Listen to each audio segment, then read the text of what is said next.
जय श्री हरि। कल 8 तारीख से लग रहा है कार्तिक का महीना। कार्तिक का महीना बड़ा ही पावन महीना है। इस महीने में पूजा पाठ जप तप किया जाता है और व्यक्ति को कई गुना फल भी मिलता है। तो सबसे मुख्य बात यह आ जाती है कि कार्तिक मास में हमें क्या करना चाहिए और क्या नहीं करना चाहिए, ऐसी कौन सी चीजें हैं जिससे हमें बचना चाहिए। तो इसके बारे में हम थोड़ा सा विस्तार से चर्चा करेंगे कि किसी प्रकार की कोई शंका मन में ना रहे। कार्तिक मास में क्या करें, पहले इसके बारे में जानते हैं।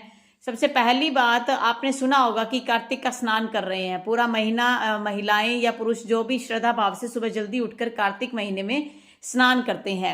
तो सबसे पहला काम हमें करना है स्नान, और वो स्नान भी हमें ब्रह्म मुहूर्त में करना है। कार्तिक मास में जब ब्रह्म मुहूर्त में ठंडे जल से स्नान करते हैं तो उसका बहुत ज्यादा फल मिलता है। अगर आप गंगा नदी के पास जाके, जो गंगा माँ है, वहां जाकर या किसी तीर्थ स्थान में स्नान कर लेते हैं तो उसका तो कहना ही क्या। दूसरा काम है हमारा दीपदान करना। कार्तिक के महीने में आप जितने भी दिए जलाएंगे, जहां भी जलाएंगे, उसका आपको करोड़ा गुण फल मिलता है। प्रतिदिन हमें शाम के समय अपने घर की तुलसी के पास दिया जरूर जलाना है। अगर हमारे घर में शिवजी भगवान को हमने बिठा रखा है तो वहां हमें सामान्यतः डेली दिया जलाना होता है, लेकिन कार्तिक के महीने में खास तौर पर शाम के समय आप वहां दिया जलाइए। अपने घर के मंदिर में दिया जलाइए। अपने घर के अंदर अगर आपने कुल देवता बिठा रखे तब भी उनके नाम का दिया जलाइए। अगर कुल देवता या कुल देवी को आप नहीं मान रहे हो फिर भी उनके नाम का एक दिया जरूर जलाइए। नदी के किनारे, पीपल के पेड़ पर, जहां भी आसपास इनमें से कोई भी चीज आपके पास है तो वहां आप जरूर दीपक जला के आइए। इसका आपको बहुत ज्यादा फल मिलता है। तीसरी बात, तुलसी का पूजन करना। आपके घर में तुलसी माता होंगी, नहीं है तब भी आप आसपास के मंदिर में जाकर तुलसी जी का पूजन जरूर कीजिएगा। कार्तिक मास में तुलसी जी की पूजा से श्रेष्ठ फल मिलते हैं। देवठनी एकादशी जब आएगी कार्तिक के महीने में, तो जिसे तुलसी विवाह भी कहा जाता है, तो उस दिन भी तुलसी विवाह का भी बहुत ज्यादा फल मिलता है। इसके साथ साथ अगर आपके घर में तुलसी है और आपने शालिग्राम जी को वहां नहीं बिठाया हुआ है तो आप कार्तिक के महीने में जहां पर पूजा की सामग्री मिलती है वहां से आप शालिग्राम भगवान, जो भगवान विष्णु का ही रूप है, लाकर अपने तुलसी के उस क्यारे में बिठा दीजिए और उनकी आपने पूरे कार्तिक के महीने में पूजा करनी है। इस महीने में चौथा काम हमें करना है कि भगवान विष्णु और लक्ष्मी जी की आराधना करना है। कार्तिक के महीने में, हालांकि जब ये कार्तिक का महीना लगेगा तब भगवान विष्णु शयन निद्रा में होते हैं, यानी कि जो वो सोए हुए होते हैं, और अब जो है देवठनी एकादशी के दिन ही वो उठते हैं। तो इस दिन जब वो उठते हैं तो पूजा पाठ किया ही जाता है, लेकिन अब भी हमें दिवाली के आसपास लक्ष्मी माता की पूजा करते हैं और लक्ष्मी माता जी के स्वामी हैं भगवान विष्णु, तो उनकी पूजा हमें जरूर करनी चाहिए। विष्णु सहस्त्र नाम का पाठ, मद भागवत गीता का पाठ, विष्णु पुराण का पाठ जो आप जरूर कीजिएगा। अगर आप खुद नहीं कर सकते यूट्यूब पर चलाकर प्रतिदिन जरूर सुनिएगा। उसके बाद पांचवा काम हमें करना है गोवर्धन पूजा। गोवर्धन पूजा हम कार्तिक के महीने में करते हैं, डेली नहीं करते, लेकिन दीपावली के अगले दिन हमें गोवर्धन पूजा करनी होती है और अन्नकूट का महोत्सव भी उस दिन बनाया जाता है, तो उसमें भी आप अपनी भागीदारी जरूर दर्ज करेंगे। अगला काम, अगर कोई व्यक्ति व्रत रख सकता है तो पूरे महीने, कार्तिक के महीने व्रत रखना चाहे तो पूरे महीने व्रत रखिए। अगर आप पूरे महीने व्रत नहीं रख सकते हैं तो जैसे एकादशी आएगी, पूर्णिमा आएगी, उस दिन आपने व्रत जरूर करना है। और सबसे खास काम जो हमें कार्तिक के महीने में करना है वो दान पुण्य। जो भी कोई आप दान पुण्य इस महीने में करोगे उसका करोड़ों गुना फल आपको मिलेगा।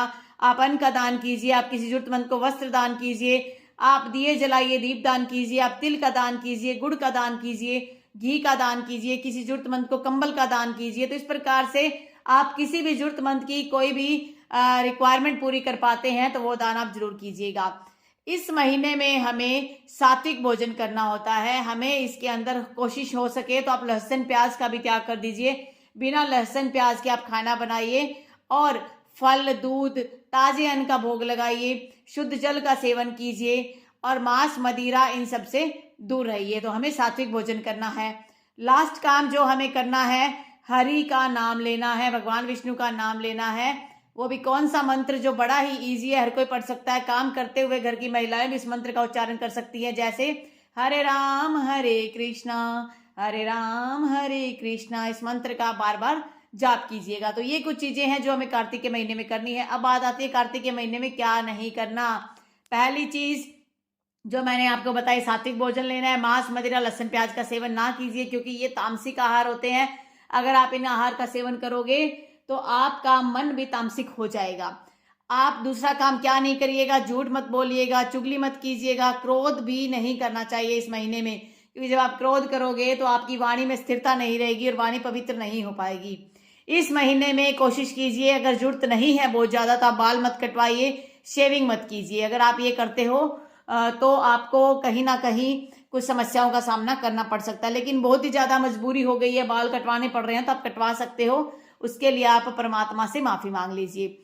आपके मन में किसी के प्रति हिंसा, द्वेष, ईर्ष्या ऐसे विचार नहीं आने चाहिए। आपका चौथा काम है जो आपको नहीं करना है। पांचवा काम कि सूर्योदय से पहले ही आपने उठ जाना और पूजा पाठ करनी, ऐसा नहीं कि देर तक आपने सोए रहना है। छठा काम, अगर आप गृहस्थ जीवन में हो तो आप कोशिश कीजिए कि आप ब्रह्मचर्य का पालन करें। लेकिन अगर आप अपने इंद्रियों पर कंट्रोल नहीं कर पा रहे हैं, आप अगर प्रण नहीं ले पा रहे हैं इस प्रकार का, तो जैसे कि कहा जाता है कि जब तक आप अपनी इंद्रियों पर कंट्रोल नहीं करेंगे तो किसी प्रकार का आप जो है बचाव नहीं कर सकते, आप ब्रह्मचर्य का पालन नहीं कर सकते। अगर आप कर सकते हो तो बहुत अच्छी बात है। और जो कार्तिक के इस महीने में पुण्य कमाना चाहते हैं उसे ब्रह्मचर्य का पालन जरूर करना चाहिए। लास्ट काम जो हमें करना है कि किसी भी प्रकार का कोई भी धार्मिक कार्य, कोई कीर्तन कहीं हो रहा है, किसी ने आपको बुलावा भेजा, आपने उस कीर्तन में शामिल होना है तो आप जरूर शामिल होइए। पूजा पाठ व्रत आदि जो आप करना चाह रहे हैं इस महीने जरूर कीजिएगा, पर नियमित रूप से कीजिएगा। अगर आप सुबह जोत बत्ती कर रहे हैं, शाम को जोत बत्ती कर रहे हैं, दिया बाती कर रहे हैं और आप एक दिन कर रहे हैं एक दिन नहीं कर रहे, तो ऐसा नहीं होना चाहिए। आपको प्रतिदिन जो है नियमित रूप से इस प्रकार से पूजा पाठ धार्मिक कार्य करते रहना है। एक रूटीन आपका बना हुआ होना चाहिए। तो इस प्रकार कुछ चीजें आप कार्तिक मास के महीने में जरूर कीजिएगा। और कुछ चीजें अगर आप नहीं छोड़ सकते हैं किसी कारण से तो वो एक अलग बात है। अगर आप अपने आप पर कंट्रोल कर सकते हैं तो आप ऐसी चीजें जो हैं जो वर्जित मानी जाती है कार्तिक के महीने में तो उसे छोड़ दीजिएगा। अगर आप का कोई प्लान बनता है, आप गंगा स्नान करके जा सकते हो, हरिद्वार जा सकते हो, किसी तीर्थ स्थान पर जा सकते हो, तो इस महीने में किया हुआ तीर्थ आपको करोड़ों गुना फल प्राप्त करवाता है। तो आप इस बार क्या कर रहे हैं, क्या प्रण ले रहे हैं, कमेंट बॉक्स में जरूर लिखिएगा। कमेंट बॉक्स में ये भी लिखिएगा, जय श्री हरि।